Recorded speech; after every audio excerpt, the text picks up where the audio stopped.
Hello everybody, welcome back to my channel. This is Louis. He seems a bit restless today. So this week, Louis, he just tried to take the swatch off my hands and that's him again. Right, sorry. Anyway, so this week I've got a really quick demo, a quick tutorial to show you how to use one punch card or one design using 3 different combinations of yarns, which is these 3 here. Now, yarns make all the difference in knitting, and you would have heard me say that a lot. So this is just to sort of show you how you can do that and the outcome you'll get when you start to experiment a little bit. Okay, so I've done 3 sections here, which I'll be demonstrating, and you can see how different that looks to the one on the bottom, and then that looks different to the one below it. So definitely try and experiment and see how you get on. If you've got any questions, just let me know, but I do hope you enjoy and experiment with all the fibres you've got on hand. So we started off by casting on about 30 needles and knitting a few rows in the mercerized cotton 4-ply.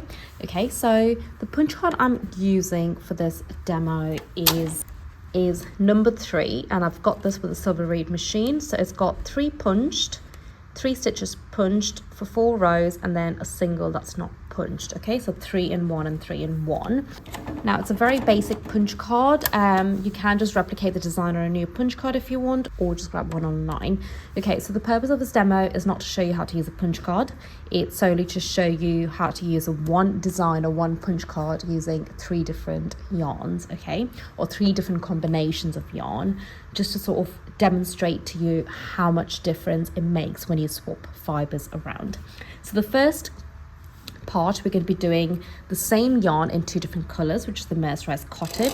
Now the stitch that we're working with is slip stitch. Okay, so I'm using silver reed, which means my slip function is on the center dial here, which goes to SJ. Okay, and on the sides of my carriage, which is the sleever here, it goes from circle to triangle on the left and the right hand side. Okay, and on the punch card section, it will go from circle to triangle as well.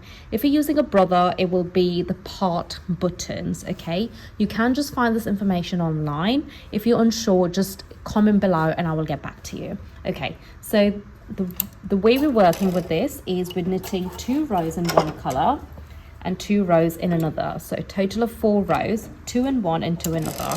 So I'm just moving on to the black color, and I'm going to go ahead and knit 2 rows in the black, swap over to the beige and knit 2 rows.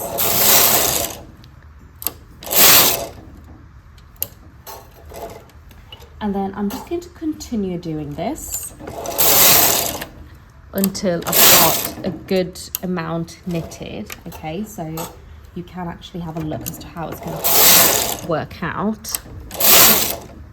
You can see the pattern starting to form.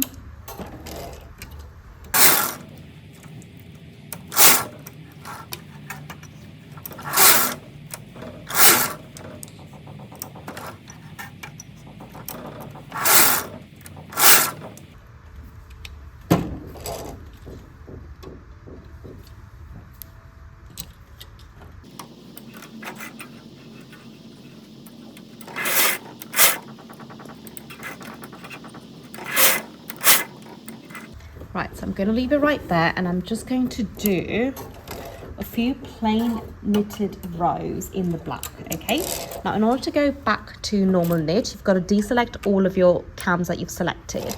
So it goes from triangle to circle on the carriage on the left and right, and then the center dial goes back to the center. Okay, and on the punch card, you just go back to circle as well, and just knit a few rows.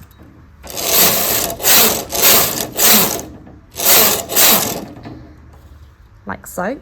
And now we're going to move on to selecting our cams back to triangle on the left and right, center dial to slip, and we are going to swap our yarns over to the mercerized cotton in black, and we are going to be using a sewing thread. Okay, just the 1 cone, and it's just a really basic sewing thread.